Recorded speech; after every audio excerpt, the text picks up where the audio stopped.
Afghan government نے گھٹنے ٹیک دیے۔ ترکی کی ریکویسٹ پر دوبارہ جو ہے پاکستان اور جو افغان گورنمنٹ ہے ان کے جو مذاکرات شروع ہونے جا رہے ہیں۔ جنوبی کوریا میں ابھی جو ڈونلڈ ٹرمپ اور چین کے صدر ہیں ان کی ملاقات ہوئی ہے، یہ ایک بہت بڑا بریک تھرو ہے جو کہ چائنا اور امریکہ میں ایک ڈیڈ لاک تھا تجارت کے حوالے سے، وہ اوپن ہونے جا رہا ہے۔ چیف آف آرمی سٹاف ان کی ایکسٹینشن ہوگی یا نہیں ہوگی، اور وہ کب تک ابھی جو ہے چیف آف آرمی سٹاف رہیں گے۔ جو سینئر رہنما ہیں نون لیگ کے رانا ثناء اللہ، انہوں نے کیا ایک اہم ٹاک شو میں گفتگو کی، وہ بات آپ سے کرنی ہے۔ السلام علیکم جی، میں ہوں عثمان احمد بھٹی، آپ کے ساتھ کچھ نئی خبروں کے ساتھ۔ بات کا آغاز یہیں سے کر لیتے ہیں کہ رانا ثناء اللہ جو کہ نون لیگ کے سینیٹر ہیں، انہوں نے یہ کہا ہے کہ 2027 تک تو یہی چیف آف آرمی سٹاف رہیں گے، کیونکہ جو نیا قانون بنا ہے اس کے مطابق یہ ہے کہ جو چیف آف آرمی سٹاف کی مدت ملازمت ہے وہ 5 سال ہوگی، جس پر ان سے جو ٹاک شو سما ٹی وی کے ٹاک شو ندیم ملک صاحب نے پوچھا کہ اس کا مطلب ہے کہ اس کے بعد ایکسٹینشن ہو سکتی ہے۔ انہوں نے کہا کہ جتنا کام موجودہ chief of army staff general Asim Munir نے کیا ہے شاید ہی اس سے پہلے کبھی کسی نے کیا ہو۔ مطلب کہ جو انڈیا سے وار ہوئی اس میں پاکستان نے انڈیا کو ہرایا اور پوری دنیا میں پاک فوج کا نام بنا، تو ان کو ایکسٹینشن ملنی چاہیے، کیونکہ ایسا چیف آف آرمی سٹاف ہونا چاہیے جس کی بہادری کے گن جو ہے وہ پوری دنیا گائے۔ اور یہ ہم نے دیکھا کہ ڈونلڈ ٹرمپ نے بھی کافی مرتبہ جہاں پر بھی وہ کسی ملک کے دورے پر گئے تو انہوں نے چیف آف آرمی سٹاف کی بہادری کے جو ہے وہ کافی گفتگو کی، ان کے بارے میں تعریف کی۔ اس کے علاوہ انہوں نے جو موجودہ پرائم منسٹر پاکستان ہے شہباز شریف، ان کی بھی سفارتی تعلقات کے بارے میں جو ہے وہ کافی جو ہے وہ ان کو قابل ستائش قرار دیا کہ جو شہباز شریف ہیں وہ ایک کمپیٹنٹ وزیر اعظم ہیں، سمجھ بوجھ رکھتے ہیں۔ تو اگر کسی چیز کے بارے میں دنیا کی سپر پاور کا ایک پریزیڈنٹ کہہ رہا ہے، اٹ مینس کہ سم تھنگ از ویری ورتھی۔ اس لیے رانا ثناء اللہ نے یہ بھی کہا کہ ایسے بھی چیف آف آرمی سٹاف آئے ہیں جو کہ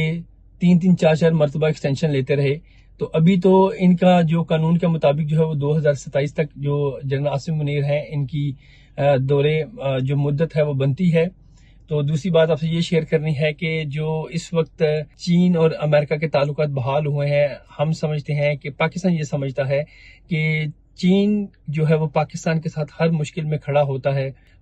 کوئی بھی یہاں پر سیلاب کے حوالے سے مشکل آئے یا ہم نے دیکھا کہ کووڈ کے حوالے سے مشکل آئی تو چین نے کافی زیادہ پاکستان کی ہیلپ کی۔ تو اگر چین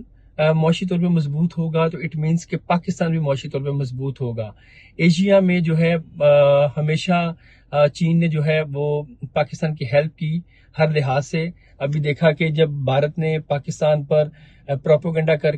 جنگی حالات جو ہے وہ بنا دیے تو چین نے یہ باتیں سامنے آئی کہ دفاعی لحاظ سے بھی پاکستان کی بہت زیادہ ہیلپ کی ہے۔ تو ابھی جو ڈونلڈ ٹرمپ ہیں انہوں نے چین پر جو ہے وہ 57% ٹیرف تھا، اب جب چین سے تعلقات بحال ہوئے ہیں تو انہوں نے اب امریکہ نے 47% جو ہے وہ ٹیرف کر دیا ہے، 10% جو ہے وہ ٹیرف کو کم کیا گیا ہے۔ اور چینی صدر کے بارے میں ڈونلڈ ٹرمپ نے کہا کہ یہ بہت زیادہ ذہین ہے یا اپنی بات منوانا جانتے ہیں یا ضدی ہیں، مطلب ایک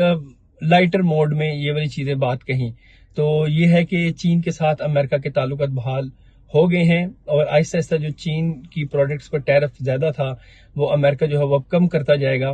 تو ایون کہ جو چین ہے وہ اس کی پروڈکٹس پوری دنیا میں جیسا کہ آپ کو پتا ہے کہ ان کی پروڈکٹس جو ہے وہ سستی ہوتی ہیں، پوری دنیا کی جو پروڈکٹس کے مقابلے میں ان کے ریٹس ہیں وہ کم ہوتے ہیں۔ تو یہ دوسری خبر تھی۔ اور تیسری خبر یہ جو آپ سے شیئر کی ہے، پاک افغان ٹرکی نے سب سے اہم رول ادا کیا ہے کہ ٹرکی نے ریکویسٹ کی ہے پاکستان سے کہ افغانستان کے ساتھ دوبارہ جو ہے وہ مذاکرات شروع کیے جائیں تاکہ جو ایک جنگی حالات بنتے جا رہے ہیں ان کو کم کیا جائے۔ قطر نے بھی اس میں کافی رول ادا کیا، مگر اب جو ٹرکی ہے دوبارہ اس کی ریکویسٹ پاکستان نے مان لی ہے اور اب یہ اگین جو ہے مذاکرات کا جو دور ہے وہ بحال ہونے لگا ہے، جس سے جو ہے پاک افغان جو تعلقات ہیں میں بھی وہ کسی اچھے موڑ پر آ کر جو ہے وہ اختتام پذیر ہوں۔ جنگیں کسی بھی ملک کا حل نہیں ہوتی، مگر اگر افغانستان یہ سمجھتا ہے کہ وہ بدماشی سے یا وہ اپنے میڈیا پر بیانات سے پاکستان پر حملہ کر لے گا، جیسے انہوں نے کہا کہ اسلام آباد پر ہم حملہ کریں گے، تو جس پر خواجہ آصف نے کہا کہ تورا بورا کو اب نہ بھولیں اور ہم آپ کی کسی بھی غلطی کو معاف نہیں کریں گے۔ اصل میں جو وہاں پر ٹی ٹی پی ہے جو کہ افغان گورنمنٹ نے بنائی اگینسٹ امریکہ، بیسیکلی پاکستان کا موقف یہ ہے کہ وہ جو وہاں پر شدت پسند تنظیمیں ہیں ان پر کڑی نظر رکھی جائے۔ وہ پاکستان میں آ کر جو ہے وہ ایسی انتہا پسند کارروائیاں کرتے ہیں جس سے ملک کی اکانومی کو ڈیریل کرنا چاہتے ہیں۔ پاکستان اس کو کسی بھی صورت قبول نہیں کرے گا۔ افغانستان کو ان شدت پسند تنظیموں پر نکیل نہیں ڈالنے چاہیے جس پر افغان گورنمنٹ جو ہے وہ سوچتی تھی، کیونکہ افغان گورنمنٹ کو ساری لائنز جو ہے وہ انڈیا دیتا تھا، وہ وہاں سے ڈائریکشن لیتے تھے۔ اب پاکستان نے افغانستان کو بتا دیا ہے کہ اگر آپ مذاکرات کی کامیابی چاہتے ہیں تو آپ کو یہ شدت پسند تنظیموں کو ختم کرنا ہوگا۔ یہ آج کی کچھ اہم خبریں تھیں جو آپ کے ساتھ شیئر کی۔ تھینک یو، السلام علیکم۔